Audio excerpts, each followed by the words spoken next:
अनुप्रिया पटेल हमारे साथ जुड़ रही हैं। और अनुप्रिया पटेल जी, 7 फेज के चुनाव के एग्जिट पोल के नतीजे आ गए हैं और इसमें बीजेपी को 225 सीटें, यानी बीजेपी और अलायंस पार्टनर्स को 225 सीटें, यानी कि 100 सीटें कम पिछली बार से। तो अनुप्रिया पटेल जी, बीजेपी डाउन तो हुई है लेकिन सरकार बना लेगी, लेकिन ये कितनी बड़ी आपकी उपलब्धि कही है या कितनी बड़ी जीत कही है? देखिए, पहली बात तो ये है कि ग्लास आधा भरा किसी को दिखता है और आधा खाली किसी को दिखता है। तो मुझे तो भरा हुआ दिख रहा है और पहले ही दिन से और शुरुआत से मैंने कहा है कि उत्तर प्रदेश के अंदर एनडीए की सत्ता में वापसी होगी, ये तय है। क्योंकि सत्ता में वापसी ना हो इसका कोई कारण ही नहीं है। जिस तरीके से हमने 5 साल उत्तर प्रदेश के उन्नति के लिए काम किया है, उत्तर प्रदेश के अंदर एक बेहतर लॉ एंड ऑर्डर के लिए काम किया है, उत्तर प्रदेश के मतदाताओं को हमने जिस तरीके से तमाम योजनाओं का लाभ पहुंचाया है, वो सारी बातों को देखते हुए हम हमेशा से आश्वस्त थे कि उत्तर प्रदेश में एनडीए को दोबारा यहाँ के मतदाता मौका देंगे और आपके एग्जिट पोल्स भी कमोवेश वही दिखा रहे हैं। मैं पूछना चाहती हूं कि बहुत इस वक्त लोगों ने सवाल उठाए थे कि पश्चिमी उत्तर प्रदेश में किसान आंदोलन, जाट आपसे खफा हैं, पूर्वांचल में आपके ओबीसी लीडर छोड़कर चले गए हैं, स्वामी प्रसाद मौर्य हो या दारा चौहान हो। क्या इन सब घटनाओं का खामियाजा हुआ बीजेपी को, जिससे 100 सीटें कम हो गई हैं? नहीं, देखिए, अगर आप पिछले 2 इलेक्शंस को देखिए, पार्लियामेंट का इलेक्शन जो था या पिछला असेंबली इलेक्शन जो था, उसमें भी एक प्रकार का परसेप्शन क्रिएट करने की कोशिश की गई थी कि जो गठबंधन बने, कांग्रेस का या कांग्रेस और समाजवादी का गठबंधन जो बना या बाद में एसपी बीएसपी का गठबंधन बना, तो ऐसा एक परसेप्शन क्रिएट किया गया कि जो एनडीए का अलायंस है, अपना दल भाजपा का अलायंस है, उसको बहुत बड़ा झटका लगेगा। तो उसी किस्म का प्रयास इस बार भी हुआ, लेकिन एग्जिट पोल्स इस बात को साबित कर रहे हैं कि हम फिर से उत्तर प्रदेश की सत्ता में वापसी कर रहे हैं। और अभी तो 225 आपके एग्जिट पोल्स दिखा रहे हैं। मैं तो कह रही हूं कि आप 10 मार्च को परिणाम आने दीजिए। जिस तरीके के दावे हमारे विपक्ष के साथी कर रहे हैं, उनके सारे दावों की हवा निकल जाएगी, क्योंकि बहुत जबरदस्त वापसी होने जा रही है। और उसके मैंने कई कारण आपको गिनाए, जिस तरीके से उत्तर प्रदेश आगे बढ़ा है। और सबसे बड़ी बात है कि हमारा जो मतदाता है वो बहुत एस्पिरेशनल हो चुका है। अब आप उसको कोई चुनावी जुमला सुना के या कोई बिटर रिमार्क्स पास करके आप उसका वोट नहीं ले सकते। वो आपकी परफॉर्मेंस को 5 साल देखता है, उसके जीवन में क्या बदलाव आया इसका वो असेसमेंट करता है और तुलना करता है वो सक्सेसिव गवर्नमेंट्स की कि एक सरकार और दूसरे सरकार के कार्यकाल में उसके जीवन में क्या बदलाव आया।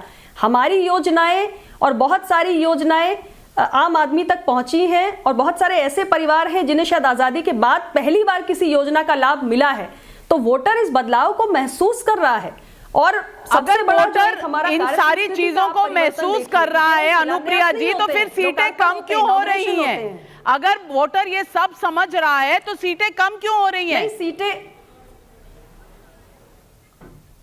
नहीं, इस पर मैं आपको कह रही हूं कि एग्जिट पोल्स आपके 100% नहीं होते। आपने 10,000 20,000 का एक सैंपल लिया होगा। उत्तर प्रदेश में हमारे समाज में हमारा वोटर साइज भी बड़ा है, समाज में विविधताएं भी बहुत हैं।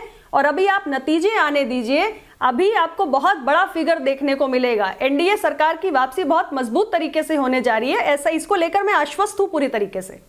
इस वक्त पोल ऑफ पोल्स है हमारे स्क्रीन पर। टाइम्स नाउ, नव भारत और वीटो के पोल के अलावा इंडिया न्यूज का पोल है 241 बीजेपी को, 150 समाजवादी पार्टी को। पी मार्क का जो पोल है 260 दे रहा है।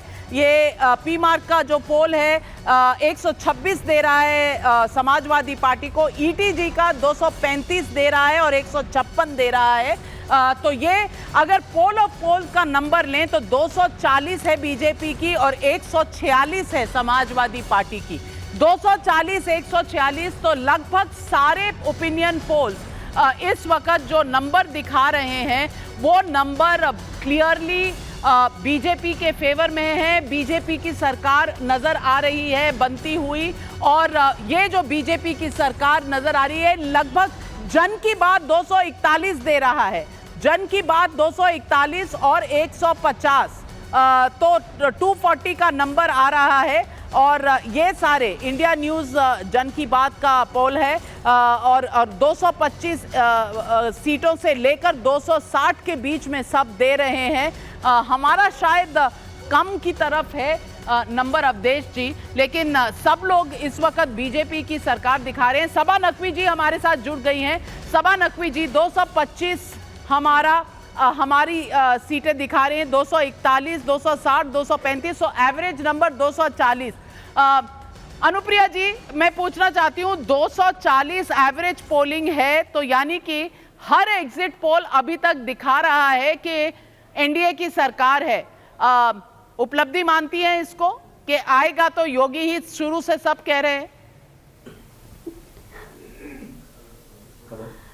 नहीं, हम तो पहले दिन से कह रहे हैं और अभी एग्जिट पोल्स के जो आंकड़े आ रहे थे उसमें भी देखिए, आपने स्वयं ही कहा, आप 225 कह रहे हैं, कोई 240 कह रहा है, 260 का भी एक आंकड़ा आपने कहा, तो अभी इसमें ऊपर नीचे हो रहा है। और पिछली बार भी जब 2017 में हम चुनाव लड़े थे तो 300 प्लस का तो एग्जिट पोल में तब भी नहीं दिखाया गया था, लेकिन जब एनडीए का टोटल फिगर सामने आया तो 325 का आया। तो इसीलिए मैं कह रही हूं कि अभी जब 10 मार्च को नतीजे आएंगे तो ये फिगर्स भी बढ़े हुए मिलेंगे, इसकी भी बहुत बड़ी गुंजाइश है, बहुत बड़ी उम्मीद है, ऐसा मैं मानती हूं। और उपलब्धि है निश्चित रूप से। दोबारा उत्तर प्रदेश जैसे पॉलिटिकली क्रूशियल स्टेट में अपने आप को रिपीट करना, इसका मतलब कुछ अच्छा तो काम हमने किया है, कुछ जनता के मन में हम उतर पाए हैं, कहीं ना कहीं उनकी अपेक्षाओं की पूर्ति हम करने में कामयाब हुए हैं। सबा नकवी जी, क्या आप सहमत हैं इन चुनावी नतीजों से? 240 एवरेज नंबर है। अगर ये रिजल्ट आता है तो बीजेपी बहुत खुश होगी।